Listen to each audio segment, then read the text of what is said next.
മനസ്സില്ല. അതിൻ്റെ ഉത്തരം.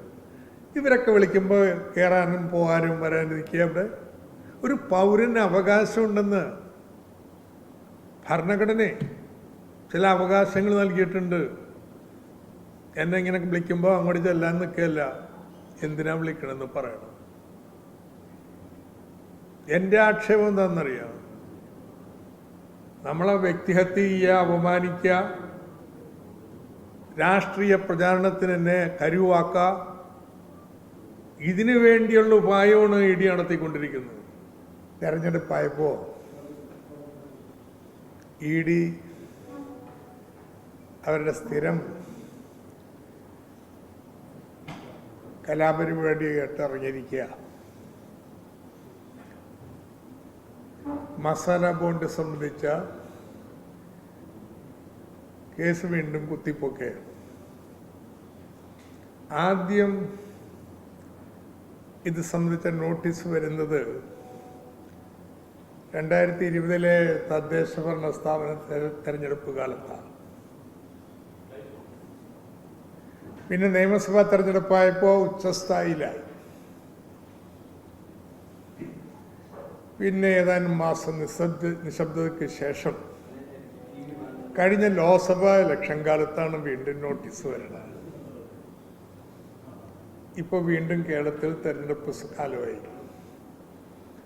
ഇഡിയുടെ നോട്ടീസും വന്നു. ഇത് ഇഡിയുടെ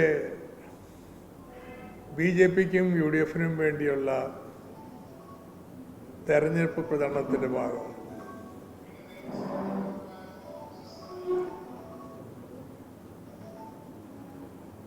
ആദ്യം ഇവരുടെ വാദം മസാല ബോണ്ട് ഇറക്കാൻ കിഫ്ബിക്ക് അവകാശമില്ല എന്നായി. CAG ചൂണ്ടിക്കാണിച്ചിട്ടത്രേ. വളരെ വ്യക്തമായ തെളിവ് മസാല ബോണ്ടിന് അനുവാദം കൊടുക്കാനൊക്കെ ഉള്ള ചുമതല RBIക്കാണ്. അവർക്ക് അപേക്ഷ സമർപ്പിച്ച് അവരുടെ അംഗീകാരത്തോടെയാണ് എല്ലാ നടപടികളും സ്വീകരിച്ചിട്ടുള്ളത്. ഇതൊക്കെ വ്യക്തമാക്കിയെങ്കിലും അന്വേഷണത്തിന് ഹാജരാവണമെന്ന് പറഞ്ഞ് എനിക്ക് നോട്ടീസ്. ആ നോട്ടീസിലാവട്ടെ കിഫ്ബിയായിട്ട് ബന്ധപ്പെട്ട രേഖകൾ എൻ്റെ കൈവശമില്ലല്ലോ. അതൊന്നുമല്ല എൻ്റെ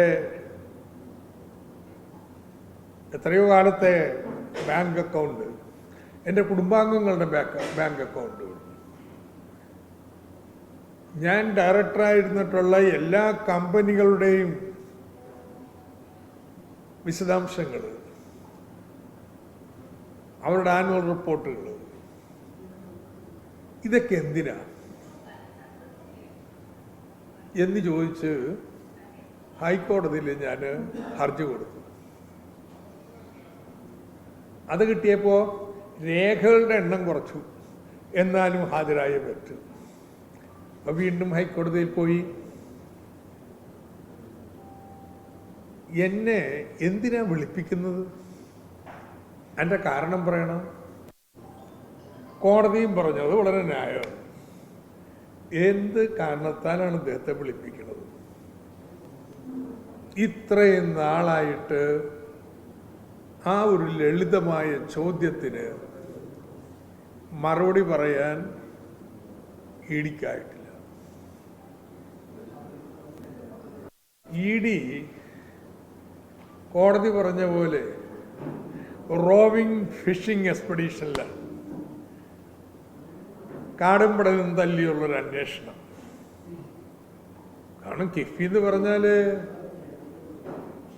10,000-കണക്കിന് കോടി രൂപയുടെ ഇടപാട് നടത്തുന്ന സ്ഥാപനമല്ലേ. ഇഡിയുടെ രാഷ്ട്രീയ ജനമാനന്മാർക്ക്, കേന്ദ്രത്തിലെ BJP അധികാരികൾക്ക് അവരുടെ ശീലം ഇങ്ങനെയായിരിക്കാം. ഇത്രയൊക്കെ പണമിടപാട് നടത്തുമ്പോൾ എന്തെങ്കിലുമൊക്കെ ഉണ്ടാവുമെന്ന് ഇങ്ങനെ അന്വേഷണം നടത്തിയാൽ എന്തെങ്കിലും കാലുമ തടയുന്നതായിരിക്കും അവർ ചിന്തിക്കുന്നത്. അതുകൊണ്ടായിരിക്കും ഒരു അർത്ഥമില്ലാത്ത ഈ നോട്ടീസുകൾ, ഒരാവശ്യമില്ലാത്ത വിവരങ്ങൾ ചോദിച്ച് അയച്ചുകൊണ്ടിരിക്കുന്നത്. ഏതായാലും കോടതി ചോദിച്ച ചോദ്യത്തിന് മറുപടിയില്ല. എന്തിനാ വിളിപ്പിക്കുന്നത്? അതുകൊണ്ട് അവർ അന്വേഷണം നിർത്തി. അന്വേഷണം വിജയകരമായി പൂർത്തീകരിച്ചിരിക്കുകയാണ്. എന്നെ വിളിപ്പിക്കാതെ. എന്നിട്ട് special director enforcement directorate adjudication ഡൽഹിയിൽ അവർ ചാർജ് സമർപ്പിച്ചിരിക്കുക. അതിലാണ് ഷോ കോസ് നോട്ടീസ് ബഹുമാനപ്പെട്ട മുഖ്യമന്ത്രിക്കും എനിക്കും കിഫ്ബിയുടെ CEO KM എബ്രാഹിമിനും അയച്ചിട്ടുള്ളത്. ഷോ കോസ് നോട്ടീസാണ്. ഈ അഡ്ജുഡിക്കേറ്ററുടെ മുമ്പാകെ വിശദീകരണം നൽകണം. എന്താ വിശദീകരിക്കേണ്ട കാര്യം? ഇപ്പോൾ കിഫ്ബിക്ക് മസാല ബോണ്ട് എടുക്കാനുള്ള അവകാശം ഉണ്ടോ ഇല്ലെന്നൊക്കെ പോയിട്ടോ, അതൊന്നുമില്ല. ഇപ്പൊ ഷോക്കോസിൽ പറയുന്നത് മസാല ബോണ്ട് വഴി എടുക്കുന്ന ഫണ്ട് ഭൂമി വാങ്ങാൻ, പർച്ചേസിന് ഉപയോഗിക്കാൻ പാടില്ല. ഇവിടെ കിഫ്ബി മസാല ബോണ്ട് വഴി എടുത്ത പണം 2600 പരം കോടി രൂപ, അതിലൊരു ഭാഗം ഭൂമി അക്വയർ ചെയ്യുന്നതിന് വേണ്ടി ഉപയോഗിച്ചിട്ടുണ്ട്. അത് നിയമവിരുദ്ധമാണ്. ഭൂമി വാങ്ങാൻ നിയമപ്രകാരം പാടില്ല. ലാൻഡ് സ്പെക്കുലേഷൻ, ഭൂമി വാങ്ങാം, കൂടിയ വിലക്ക് വിൽക്കുക തുടങ്ങിയ കാര്യങ്ങൾ. അപ്പം ഇതാണ് അവസാനം മല എലിയെ പ്രസവിച്ചിരിക്കുന്നത്. കിഫ്ബി മസാല ബോണ്ട് ഇറക്കിയത് തെറ്റില്ല എന്ന്, തെറ്റുണ്ടെന്നൊരു കേസേ ഇടിക്കില്ല. ആകെയുള്ളത് ഭൂമി പർച്ചേസ് ചെയ്തിരിക്കുന്നു. ഞങ്ങളുടെ ഉത്തരം വളരെ ലളിതമാണ് കേട്ടോ. ഭൂമി പർച്ചേസ് ചെയ്തിട്ടില്ല, ഭൂമി അക്വയർ ചെയ്തിട്ടേ ഉള്ളൂ. രണ്ടും രണ്ട് നിയമമാണ്. ഭൂമി അക്വയർ ചെയ്തിട്ടേ ഉള്ളൂ എന്ന് മാത്രമല്ല, ഈ അക്വയർ ചെയ്യുന്ന സമയത്ത് ഭൂമി പർച്ചേസ് ചെയ്യാൻ പാടില്ല എന്നുള്ള നിബന്ധനയും RBI മാറ്റിയിട്ടുണ്ട്. അതാ പറയുന്നത് രാഷ്ട്രീയ കളിയാണ്, വേറൊന്നുമില്ല. തെരഞ്ഞെടുപ്പായി, അപ്പൊരു പുക പടലം സൃഷ്ടിക്കണം. പ്രഥമ ദൃഷ്ടിയ തന്നെ തള്ളിക്കളയാവുന്ന ഒരു കാര്യവും വെച്ച് ഷോക്കോസ് കൊടുത്തിരിക്കുക മുഖ്യമന്ത്രിക്കെതിരായിട്ട്. സെൻസേഷണൽ വാർത്തയാണല്ലോ. ഈ രാഷ്ട്രീയ കളിയാ ഇടി നടത്തിക്കൊണ്ടിരിക്കുന്നത്. BJPക്കുള്ള പാദസേവ്യം. പക്ഷെ അതിനൊത്ത് താളം പിടിക്കാനായിട്ട് UDF നേതാക്കന്മാർ ഇറങ്ങുന്നത് സങ്കടകരമാണ്. എൻ്റെ സുഹൃത്ത് രമേശ് ചെന്നിത്തലയുടെ ഒരു TV-യിലെ പ്രതികരണം കേട്ട് പണ്ടേ പറഞ്ഞിട്ടുണ്ടെന്ന്, കിഫ്ബി ശരിയല്ല, പിന്നെ മസാല ബോണ്ട് എടുത്തത് തെറ്റാണ്. മിനിമം കോൺഗ്രസ് നേതാക്കന്മാർ ഒരു കാര്യം ആലോചിക്കാം. നാഷണൽ ഹെറാൾഡ് കേസിൽ സോണിയാഗാന്ധിക്കും രാഹുൽ ഗാന്ധിക്കെതിരായിട്ട് ED കള്ളക്കേസെടുത്ത ദിവസം തന്നെയാണ് കേട്ടോ ഇത് പുറത്തു വന്നിരിക്കുന്നത്. ഇനിയെങ്കിലും BJPയുടെയും കേന്ദ്ര ഏജൻസികളുടെയൊക്കെ ഇടപെടലിൻ്റെ ദുഷ്ടലാക്കും മനസ്സിലാക്കി രാഷ്ട്രീയ നിലപാടെടുക്കുന്ന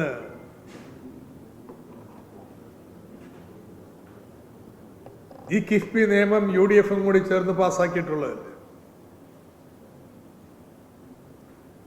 LDF UDF വ്യത്യാസമില്ലാതെ കേരളത്തിലെ എല്ലാ മണ്ഡലങ്ങളിലും കിഫ്ബി വഴിയുള്ള നിക്ഷേപം ഏതാണ്ട് 1 ലക്ഷം കോടി രൂപയുടെ നിക്ഷേപം ഈ മണ്ഡലങ്ങളെല്ലാം നടക്കുകയാണ്.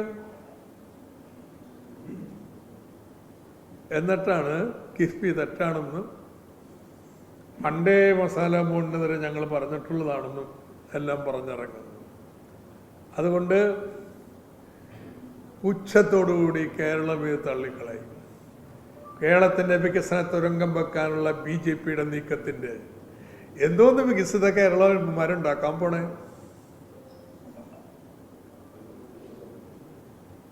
കേരളത്തിലെ പശ്ചാത്തല സൗകര്യങ്ങൾ ഒരുക്കുന്നതിന് വേണ്ടിയിട്ട് കേരളത്തിലെ ഇന്ത്യയിലെ ഏത് സംസ്ഥാനത്തേക്കാൾ മുന്നിൽ കൊണ്ടുപോകാൻ പറ്റുന്ന ഒരു സംവിധാനം ഒരുക്കിയിട്ട് അതിനെ തകർക്കാൻ വേണ്ടി നടക്കുന്ന BJP കേരളത്തെ പിന്നോട്ടടിപ്പിക്കുകയാണ്.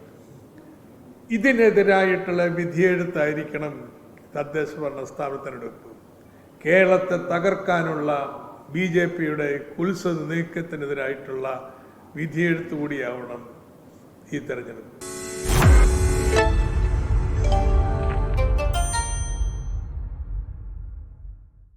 ലോകത്തെവിടെയായാലും ഏത് സമയത്തും 24 വാർത്തകളും ഓഗ്മെന്റഡ് റിയാലിറ്റി പാക്കേജുകളും എക്സ്പ്ലെയിനറുകളും വിശദമായി കാണാൻ ഞങ്ങളുടെ യൂട്യൂബ് ചാനൽ നിങ്ങൾക്ക് സബ്സ്ക്രൈബ് ചെയ്യാം.